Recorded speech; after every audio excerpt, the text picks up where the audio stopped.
خصوصا على أفضلهم وخاتم النبيين محمد الأمين وعلى آله وصحبه أجمعين وبعد. Respected Imam, brothers and sisters here at Surah Al-Amin in Sitapak in Kuala Lumpur in Malaysia. Assalamu alaikum wa rahmatullahi wa barakatuh. Our topic is the gold dinar and silver dirham, Islam and the future of money. It's a big subject, so with your permission, I'd like to divide it into parts. In today's lecture, we will tell you what is money in Islam, the Islamic monetary system. And in the next lecture, we look at what is money in the world today, Islam and the international monetary system.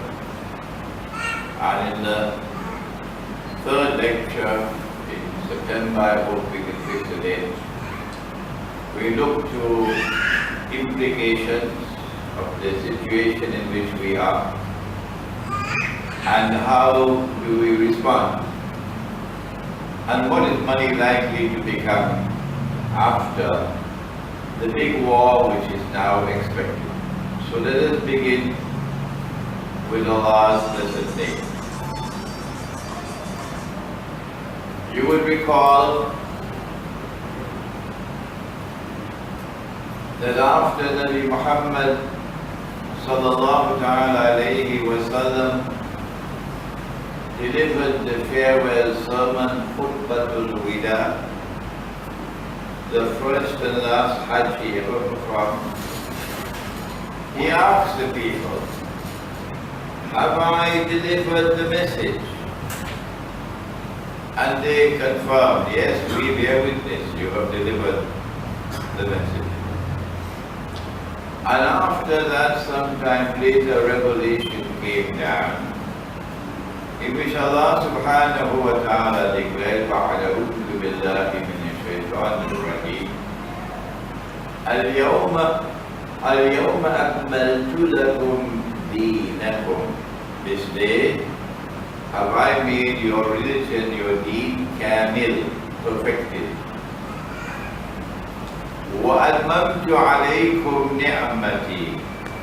And my favor which I bestowed upon you is now complete. وَرَضِيتُ لَكُمُ الْإِسْلَامَ دِينًا. And I have ordained for you Islam as your way of life. Even though this proclamation came down, yet after Nabi Muhammad alayhi salatu wasalam left Mecca and returned to Medina, and there are now only 81 days left in his blessed life, one more revelation came down in the Qur'an of the authority of Abdullah ibn Abbas radiallahu ta'ala anhuma, and recorded in the Sahih of Imam al-Bukhari. The last revelation to come down in the Qur'an was a revelation in Surah Al-Baqarah on riba, in which Allah subhanahu wa ta'ala declared war. فَأَذَنُوا بِحَرْبٍ مِّنَ اللَّهِ وَرَسُولِهِ. Take notice of a declaration of war from Allah and His Messenger concerning riba. Riba. If Allah is at war with riba, and if Nabi Muhammad alayhi salatu wasalam is at war with riba, then you and I are also at war. And if we are at war, but we're sitting down with riba and we're having dinner with riba, and we're going to sleep with riba, that's not war. We're shaking hands with riba, that's not war. What is riba? that it is so important that even after the declaration, the job is finished, one more revelation should come down. And in this revelation, there is the mother of all warnings. What is riba? The Qur'an answers the question. So we don't need mufti. No. The Qur'an answers the question.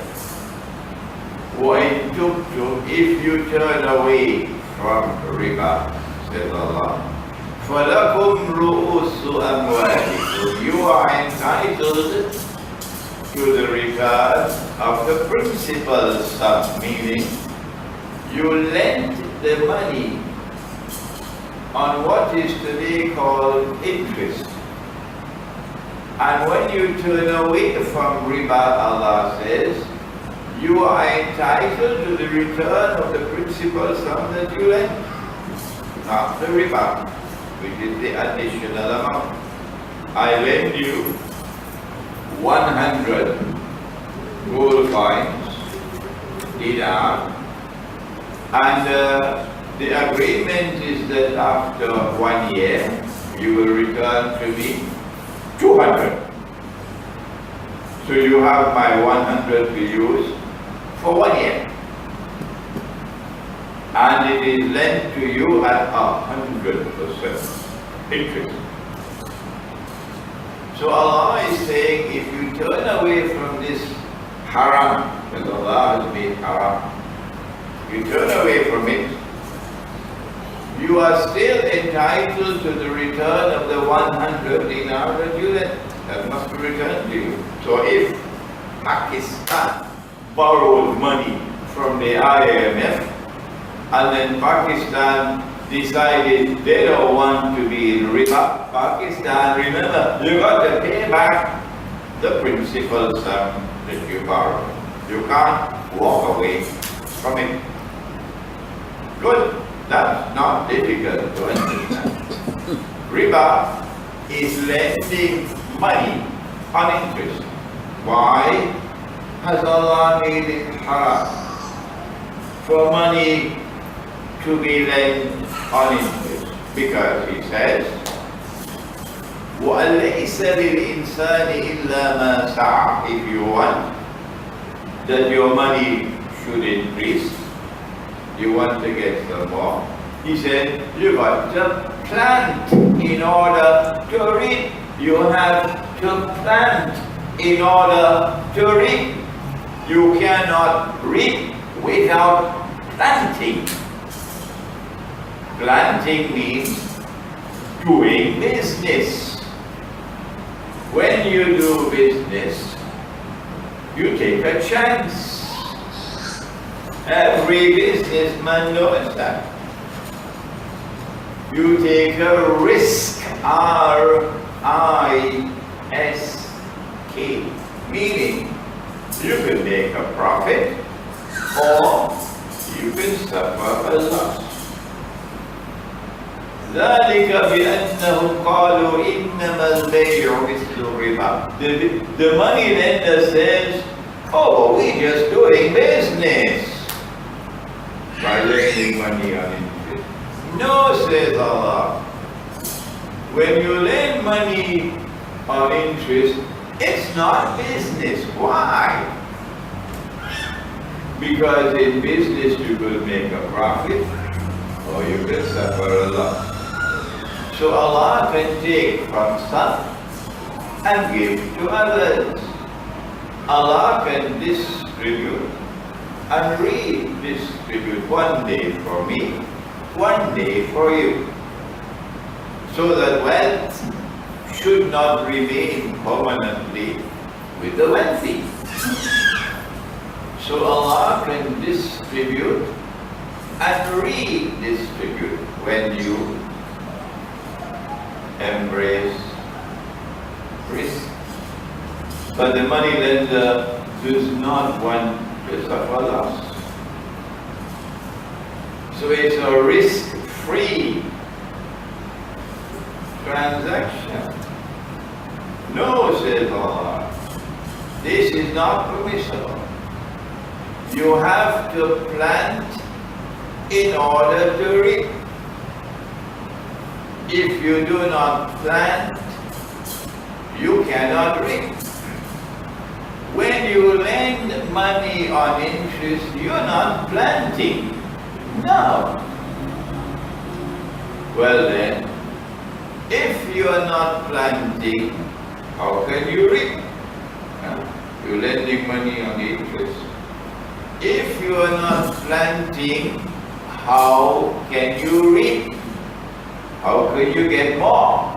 When Allah says, وَلَيْسَ لِلْإِنسَانِ إِلَّا مَا سَعَى, and man is entitled to nothing except that for which he makes an effort. The answer to the question is that when the money lender lends money on interest, he is reaping what others plant. He is living off the sweat of others. He is acquiring the wealth of others unjustly. That is why Allah has prohibited riba. The first form of riba is the one in which money is lent on interest. But there are other forms of riba.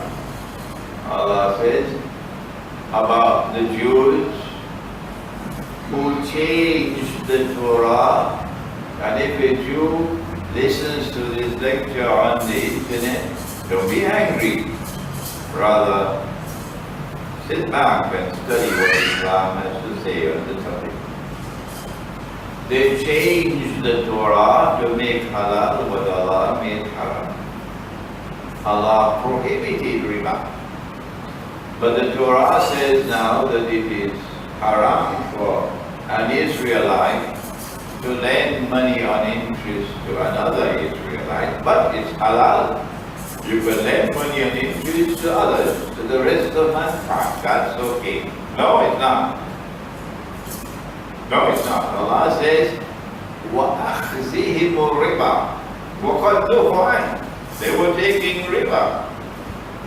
But Allah had made it haram for them. So now we know they changed the Torah. وَأَكْلِهِمْ أَمْوَالَ النَّاسِ بِالْبَاطِلِ. And in the process of taking riba, they were taking the wealth of mankind unjustly. One of the ways in which you can take the wealth of mankind unjustly is by not planting and reaping what others plant, which is the money lender.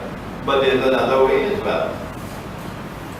A transaction based on deception.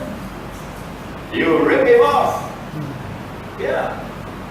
The motor car, all that it needs is a fuse. That's all. And the fuse costs 2 ringgits. That's all. And you go to the garage and he says it's going to take a couple of days to repair this car. And it's going to cost 5,000 ringgits. Yeah. And then you leave the car there and you come back a couple of days later, you pay him 5,000 ringgits. You take your car and then you pay, because word travels, because he talked to somebody and he was laughing. That's what I did to him. You ripped him off. A transaction based on deception, through which you acquire that which is not justly yours. Ripping off. That also is riba. And when we turn to the subject of money in Islam, we are right in the heart of riba. This is why I had to begin the lecture by plainly and clearly defining what is riba. Let me turn now to the hadith I have been with the Qur'an so far. What is the Qur'an? The Prophet said, Sallallahu Ta'ala alayhi wa sallam, all of this information is in my book entitled Alayhi Salatu Wasalam, prophesied about a time which would come when you will not be able to find a single person, not one, in all of mankind who would not be consuming riba. And he says, whoever says that he is not consuming riba, verily the dust of riba would be upon him. Verily the vapor of riba would reach him. What are the implications of consuming riba? He said, Sallallahu Ta'ala alayhi wa sallam, that if you consume 1 dirham of riba, it is equivalent to committing zina, I think it's about 35 times. 1 dirham of riba. He said, Sallallahu Ta'ala alayhi wa sallam, that riba is comprised of 70 different parts. The smallest part of riba is equivalent to a man marrying his own mother. Well then, how come? If riba is so dangerous, how come? Total collapse, that you cannot find one person in all of mankind who is not consuming riba. Therefore, the whole ummah, Muhammad alayhi salatu wasalam, has failed. Yes. He said, Sallallahu Ta'ala alayhi wa sallam, that the time will come when you will not be able to find, the time will come when nothing will remain of Islam but the name. It's nice to celebrate Hari Raya, Eid al-Fitr. Everybody got kampung, everybody celebrating. In Malaysia you celebrate for the whole of Shawwal. Celebration. What are you celebrating? Huh? What are you celebrating? When he said that the time will come when nothing will remain of Islam but the name. How will we know that that time has come? When nothing remains of Islam but the name. Be careful. Be careful. Be careful wherever these words reach in the world. I'm saying be careful, because in the grave we'll have to answer. We cannot plead ignorance. They took away from us the Khilafah state, in which Allah is Al-Hakam, the lawgiver. And in the Khilafah state, Allah's law is the highest law. Is that so difficult to understand? Is it so difficult to understand what is the Khilafah state? The first thing that Allah said at Awwal Zaman, at the beginning of history, He said to the angels, I'm going to place a Khalifa on earth. That's what He said. I'm not going to send them on earth to eat durian or to win elections. I'm putting you on earth as Khalifa. That's what He said. Well then, what is the implication of being placed on earth as Khalifa? What is the answer to that question? The Qur'an answers, but we don't have time for the Qur'an anymore. He speaks to Dawood alayhi salam, and he said, Ya Dawood, Inni ja'iluka khalifatan fil ard. I'm going to appoint you as Khalifa on earth. And as a consequence of your being Khalifa on earth, listen فَاحْكُمْ بَيْنَ النَّاسِ بِالْحَقِّ. You must now rule over mankind, establish law based on truth. So we are here on earth for this reason, to establish the Khilafah state, in which Allah's law will be supreme. They took it away from us. And now what we have is this rotten thing that seeks to replace the Khilafah state. This rotten thing with a capital R, because it's based on shirk. And yet all of us go and vote in elections for it, like a bunch of jackasses with no knowledge at all. And I am 74 years of age, so I can take some liberties when I talk, even to the Malay. We have forgotten the Khalifa state, the Khilafah state. But Allah's law is supreme. They took it away from us. And now the market, the market, they took away from us in the market the money which is halal. But Allah made halal. And that money which Allah gave to us, they made it haram, which is shirk. And they replaced it with something else. So we've lost the market as well. And now the last thing they're taking now is they're taking our women. So what is that? They're taking our women now, but even the women don't know it. They're taking our women now. So nothing is left of Islam, he said. So now let us go to the Qur'an and pray to Allah that these words might reach the people, that they could understand. Because it is so difficult for them to understand when the Dajjal has brainwashed us all. What is money in Islam? What is money in Islam? Listen to this event. Seek to understand it and go home and teach it to your wife and children, your brothers and sisters. It is not difficult. Bilal radiallahu ta'ala anhu came one day to the Prophet sallallahu ta'ala alayhi wa sallam and offered him some dates in Malay Qur'an. Offered him some dates. The Prophet sallallahu ta'ala alayhi wa sallam looked at the dates and he said, Bilal, these are high quality dates. Where did you get them?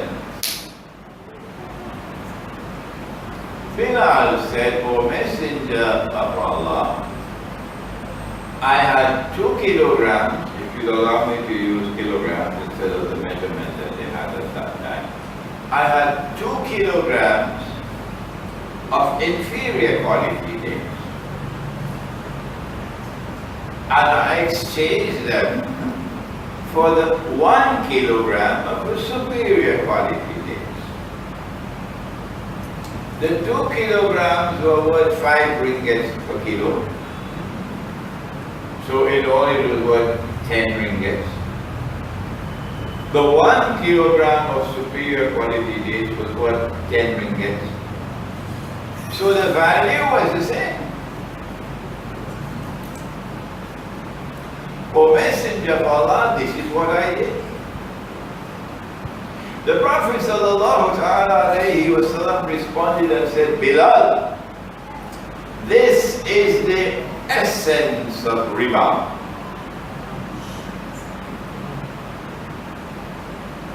What you should have done was to sell the 2 kilograms of inferior quality dates and take that money and buy the 1 kilogram of superior quality dates.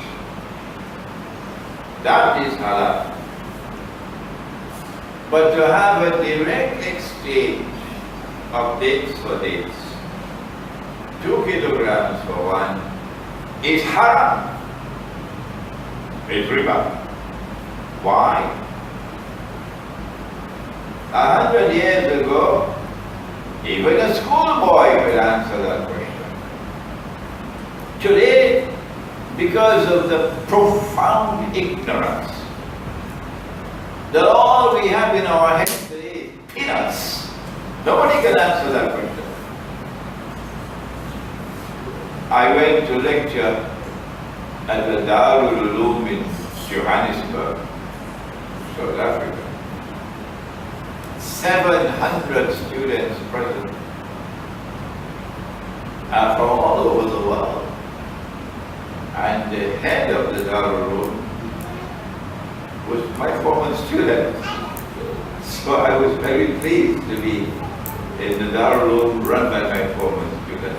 But in those days I didn't know the subject of riba when I taught it. So in that Darul Uloom, all the 700 students are present and all the staff are present. And I asked, why is it that the unequal exchange of dates was haram? But Umar radiallahu ta'ala anhu exchanged 4 camels for one. Maybe the 4 were baby camels and the one was a grown-up adult. No haram in that. An unequal exchange of camels, okay. No haram, no riba. An unequal exchange of dates, haram, riba. Why?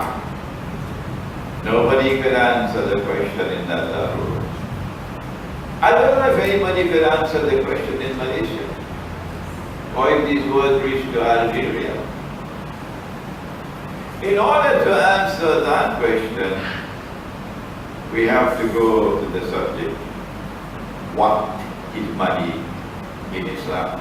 Don't run away from the question. And I'm speaking now to my critics who love to criticize me. That's what they love. I don't want you to stop criticizing me, no, because maybe I make a mistake sometimes. And I wanted that to be corrected. So I must always have critics. In order to answer that question, why was an unequal exchange of dates haram and riba, but an unequal exchange of camels was not? We now have to go to this question, what is money in Islam? Normally I would begin with the Qur'an and then go to the Hadith. But on this occasion it's easier for me to begin with the Hadith and then go to the Qur'an. So let us begin with the Hadith. Nabi Muhammad alayhi salatu wasalam is speaking about an exchange, business transaction in which you are exchanging. I give you this, you give me that in return. So he said, if the transaction is gold for gold, I give you gold, you give me gold.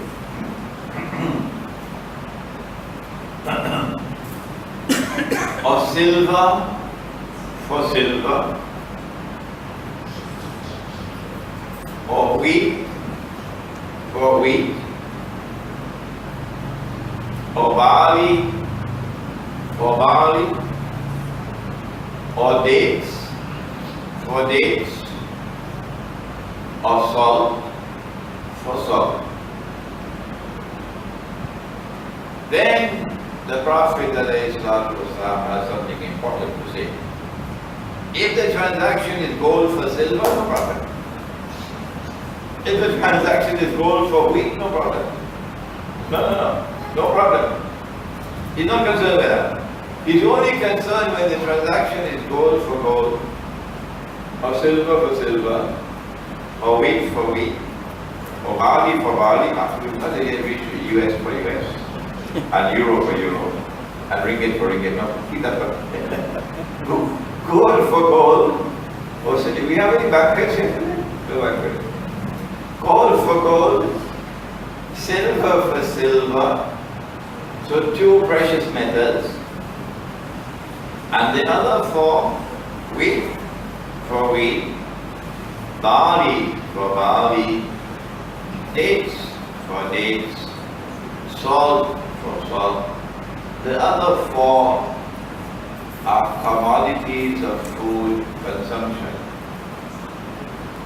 Commodities of food consumption, which are available in the market in abundant supply, and which have what may be called a shelf life.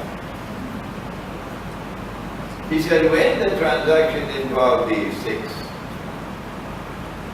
they must be equal for equal, meaning you cannot have an unequal exchange.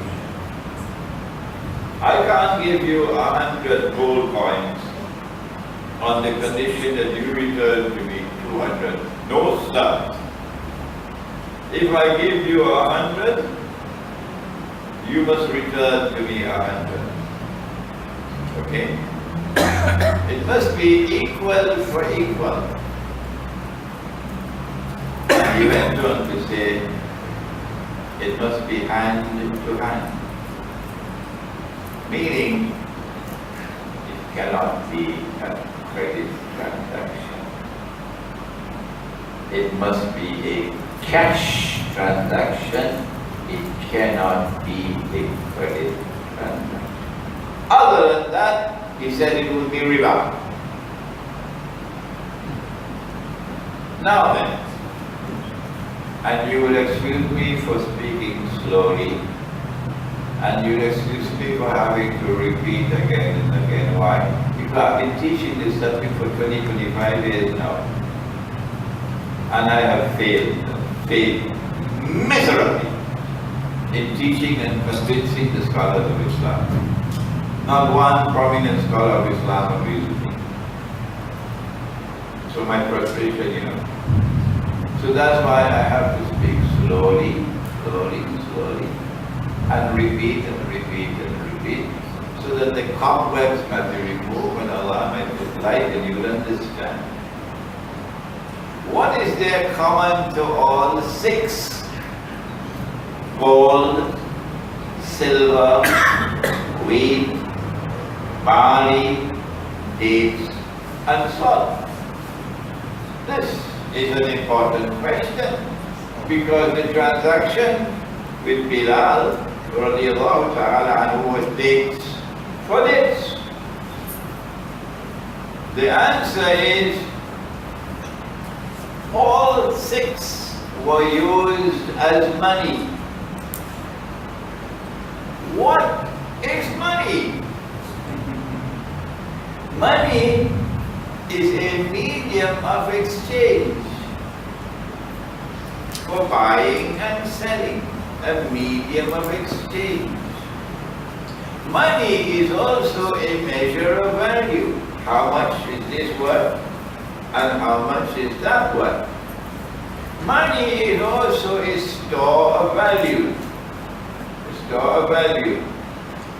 Meaning, if I work for a whole month and you pay me my salary, that salary should preserve my 1 month of sweat. That salary should be a faithful store of value. That's money. A medium of exchange, a measure of value, a store of value. So the Prophet sallallahu ta'ala alayhi wa sallam is saying that money is either gold and silver, or when gold and silver are in short supply, then you can use commodities of food consumption which are in an abundant supply in the market and which have a shelf life. Can we use mangoes as money? No, your money is rotting. Can we use animals as money? I work for a whole month, you give me a salary. Salary is my goal. So my wife asked me, where is your salary? So I said, salary died. Salary died. So when I go to the boss to complain, he said, when I gave salary, salary was alive. You cannot use animals as money.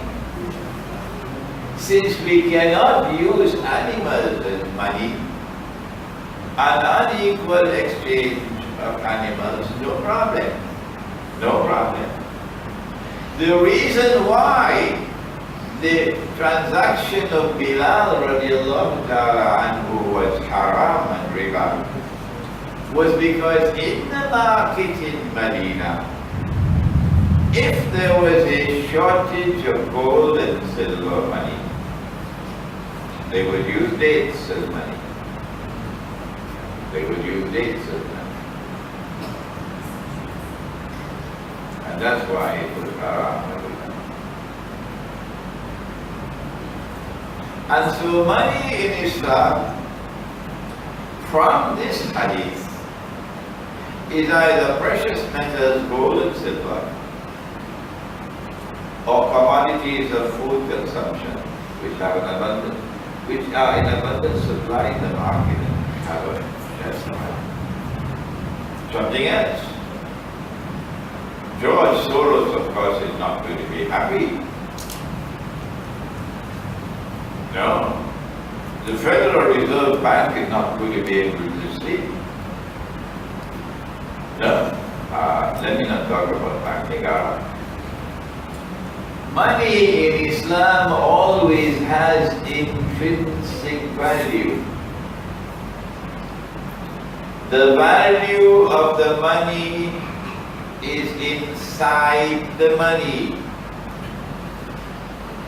The value of the money is created by Allah. That value would increase and decrease based on market demand and market supply. But at all times, the value of the money is inside the money. The money has intrinsic value. The value is created by Allah. That's money in Islam, based on the hadith. I heard the criticism from a very famous institution of Islamic learning in South Africa. Oh, Maulana Imran Hosein is wrong. Anything can be used as money. You can even use seashells as money, they said. Oh well, may Allah give them guidance, because they were partly misguided. No.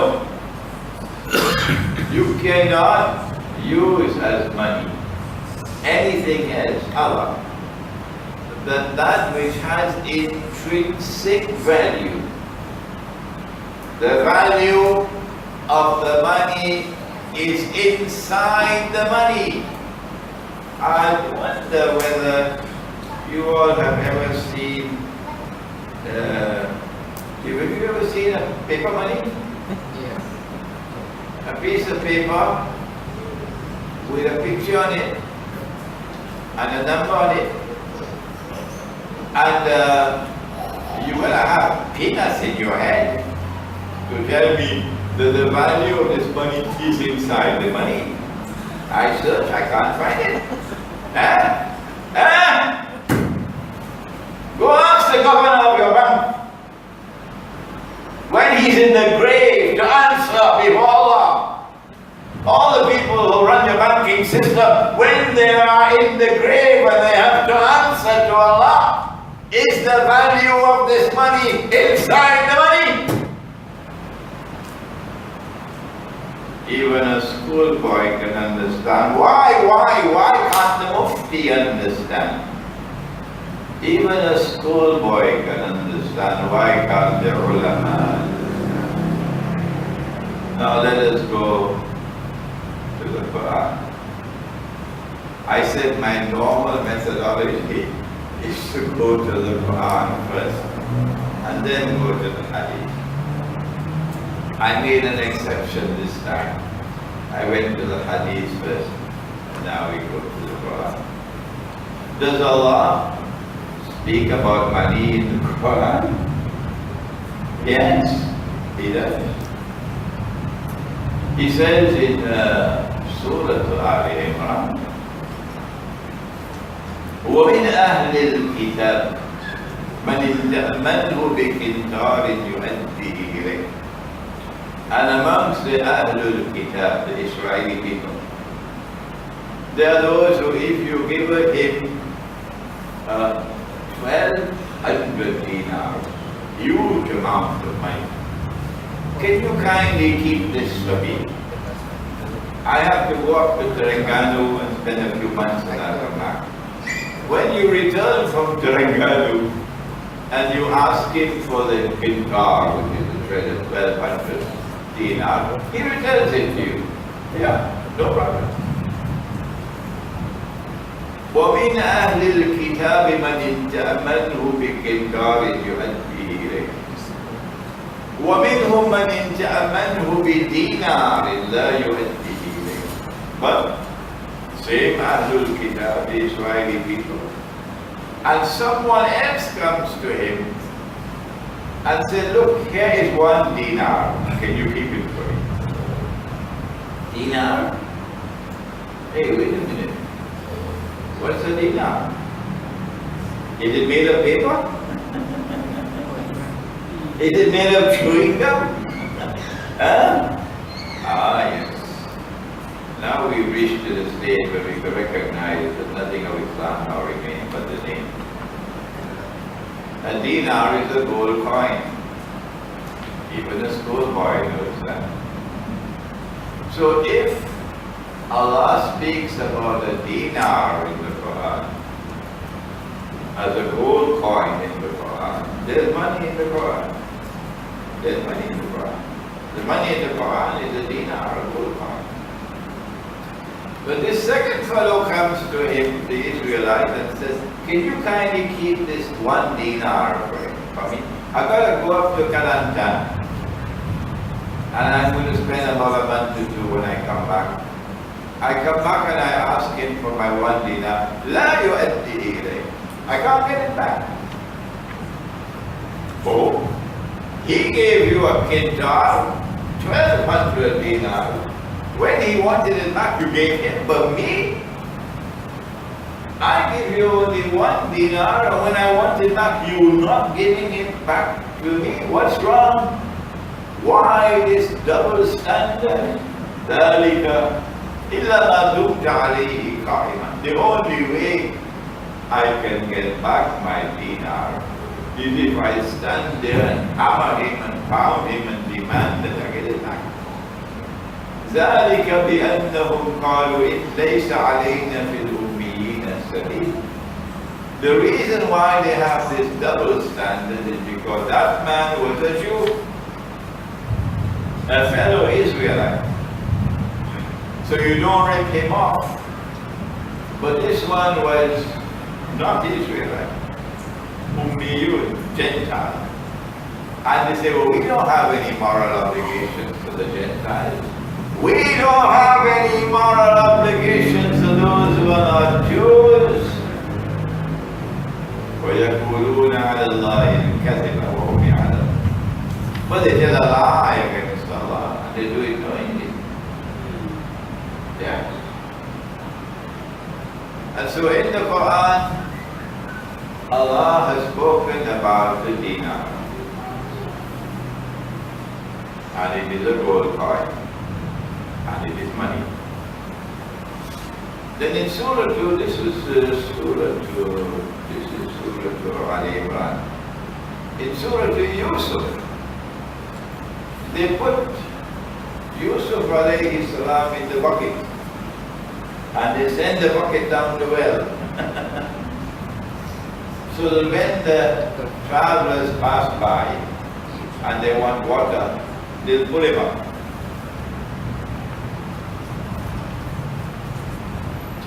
So when some travelers passed by, they pulled up the bucket and they found Yusuf alayhi salam.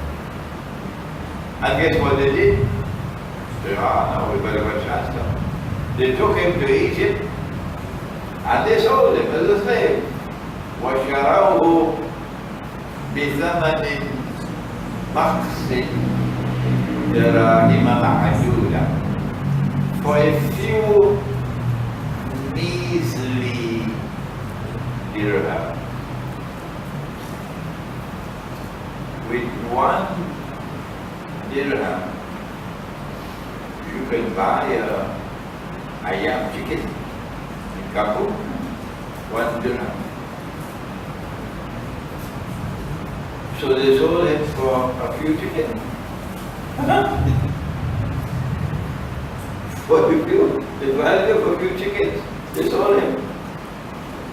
وَشَرَوْهُ بِثَمَنٍ بَخْسٍ دَرَاهِمَ مَعْدُودَةٍ. Darahim is the plural of dirham. And the dirham is a silver coin. Silver coin. And so money in the Qur'an is dinar and dirham. But Allah wants to test us to see whether we follow a proper methodology in studying the Qur'an, or whether we study the Qur'an as schoolboys. You must read my book outside entitled Methodology for Studying the Qur'an. And this is why he said that he ordered the angels to make sajda before Adam alayhi salam. فَسَجَدُوا إِلَّا إِبْلِيسَ. And they all made sajda except Iblis. Except Iblis. So if we follow this schoolboy methodology, since the order was given to the angels, and all obeyed except Iblis, he had to be an angel. See? Schoolboy methodology, Iblis had to be an angel. No, that's not the way. The reason why Allah has formulated this sentence this way is to teach a lesson. You do not come to a conclusion based on one verse of the Qur'an. No, you go to all. When you go to the whole Qur'an, then you find to your surprise, angels cannot disobey. No. But he disobeyed. So he can't be an angel. And then Allah says that kana min al-jinn. So now then we see the test for scholarship. And we leave now for Surah Al-Kahf.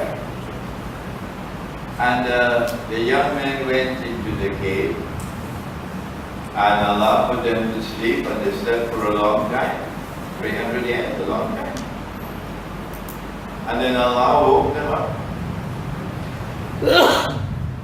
And after you've been sleeping for 300 years, when you wake up, you're hungry. You want some roti chai. So they decided to send one to go and buy some food. فَبَعَثُوا أَحَدَكُمْ بِوَرِكِكُمْ هَذِهِ إِلَى الْمَدِينَةِ فَلْيَنْظُرْ أَيُّهَا أَزْكَى طَعَامًا.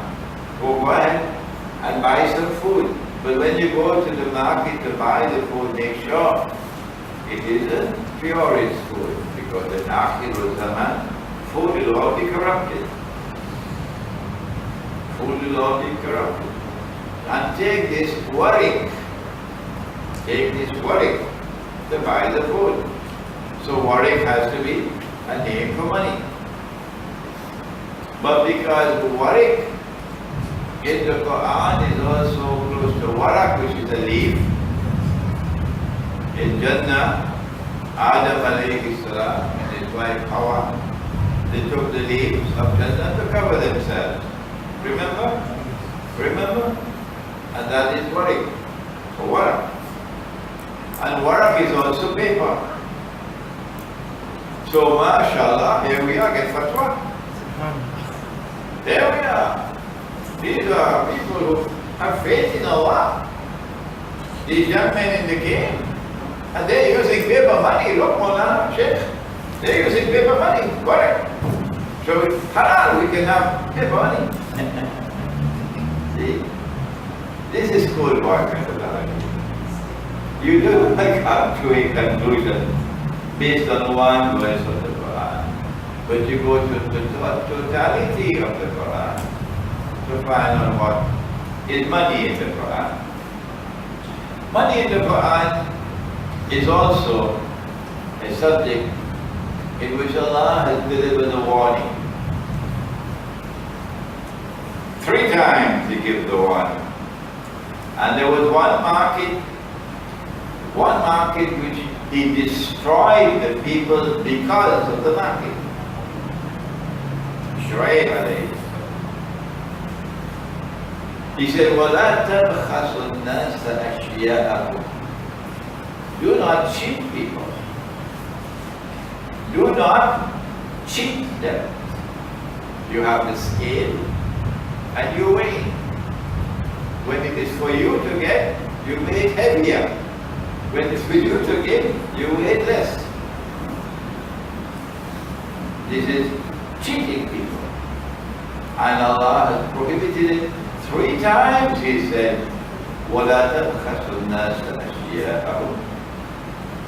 Insofar as money is concerned, the way the cheating took place was, they would chip off a piece of the coin. So when you believe that you have a coin of 4.25 grams, actually you have only 4. They chip off 0.25 grams. I was a student of Al-Azhar University, and the Egyptian government gave us 10 pounds. 10 Egyptian pounds. Scholarship money. So when I went to the office to collect my 10 pounds, I said, no, you can't get it here. You're going to go to my home to collect it. I'm going that straight. I said, okay. I went to the home to collect the 10 pounds. I got 9.75. When I told the students about it, they said that because his name is Abdul Furus.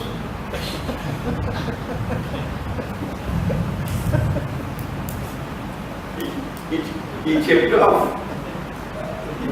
He chipped off 25 years. He chipped it off. He couldn't do it at the office. I get caught. So he do it at home. He chipped off 25 years for my 10 pounds.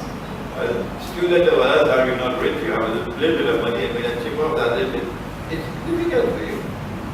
So the method in which they robbed you was that they would chip off a part of the coin and you don't get the complete weight. The other way was by the putting an alloy into the coin. Usually the king would do that, the government would do that. The government wants money to wage war. So instead of 100% gold, it's reduced to 70%. And the other 30% is an alloy put to the gold. This is debasing the metal. And so in Islam, we had police in the market. The Ottoman Empire did many wrong things, but the Ottoman Empire also did some very good things. And one of the things that the Ottoman Empire did that was correct was to have market police. And not only market police, but market courts as well. And in the market, if someone was using a coin which was debased, or which was chipped off or not the correct way, you could go to the police. You'd be arrested and taken to the magistrate in the market. In the market. And right there in the market, the case would be heard. And you'd be punished. And in this way, we were able to preserve from doing what you did. And so Islam has prescribed the punishment of cutting off the hand for the thief. Not if you steal a mango. No. You have to steal something worth at least, I believe, it's 1 dinar. Then we cut off your hand. And in cutting off the hand of one thief, you ensure that all the others will not be deterred from doing what he did. And so we preserve the free market and the fair market. Umar radiallahu ta'ala anhu came into the market and found a man selling his goods at a price less than the market price. You see, this was a particularly good corner of the market where lots of people would come to buy, and he wanted to get this corner. He wanted to drive out all the competition.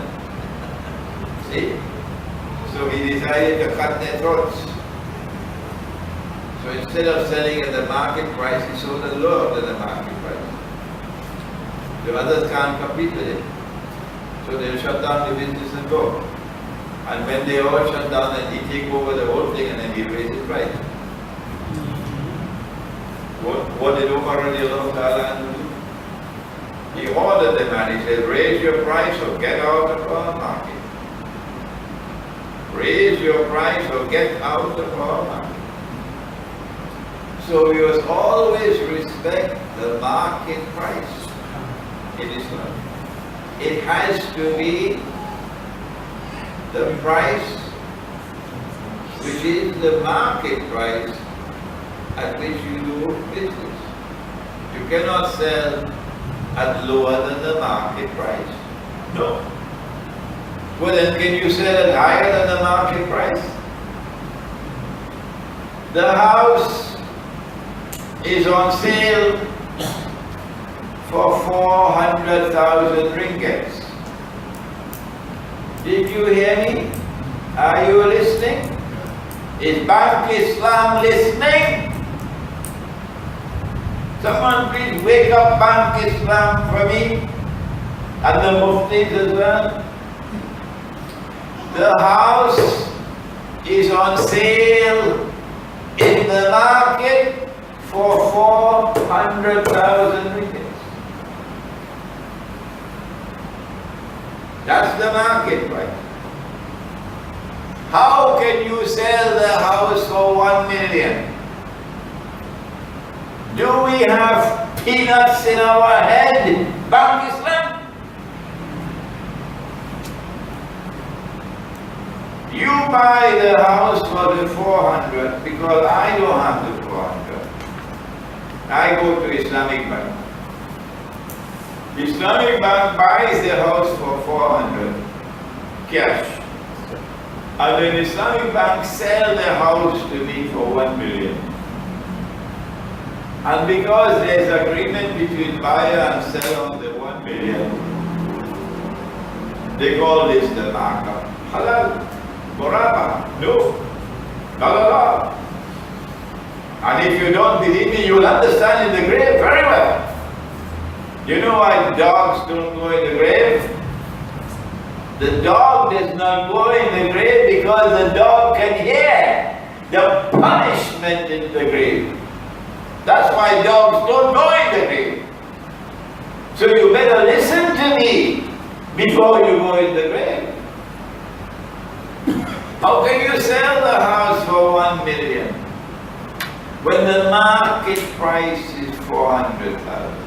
Why would I buy the house for 1 million when I can buy it for 400,000? There's only one answer to that question. If I buy the house for 400,000 in the market, it's the cash price. And I don't have the cash. But if I buy it from you for 1 million, it's a credit transaction. I have time to pay. So you have sold the house to me with the interest added to the price. That's what you did. The difference between the cash price and the credit price is riba. Is that so difficult for Bank Islam to understand? Is that so difficult for the Mufti to understand? The dogs will run from the grave when you're being punished in the grave for corrupting the people and misguiding them. You cannot sell a credit price which is higher than the cash price. In Islam, like for like must be equal for equal. I have explained to you and offered to you what is money in Islam. So long as we use this money, it will happen. So long as we use this money, let me tell you what we enjoy. If a sheep was sold for half of a dinar in the time of Nabi Muhammad alayhi salatu wasalam, 1400 years later, provided the demand and supply has not changed, we go to the market to buy the sheep, we pay the same half of a dinar. That is the blessing of using money which has integrity, which has intrinsic value. That the money was a faithful store of value and a faithful measure of value. So long as we use this money, we never had something called inflation. In the next lecture, I'll introduce you to inflation. It is the most dangerous sword that the enemy has, to ensure that every government stands on the line. If you step off the line that we write for you, we'll knock you down with inflation. Your money will be like the Venezuelan Bolivar. If you step out of line, you are our slaves. That's what you are. You are our slaves. And if you step off the line, this is what we'll do to your money. You got to obey us. Otherwise your ringgit will be like the Venezuelan Bolivar. I was in Harare, in Zimbabwe, my first and last visit a couple of years ago. And my flight arrived earlier than it was supposed to arrive. So when I arrived, nobody there to receive me. But I had the telephone number. So I said I could simply call them and tell them I'm here. So I want to change some money, to get some money to pay for telephone calls. And I had South African rands with me. So I went to find out where can I change the money and how much would a telephone call cost. They said one telephone call costs $2 million.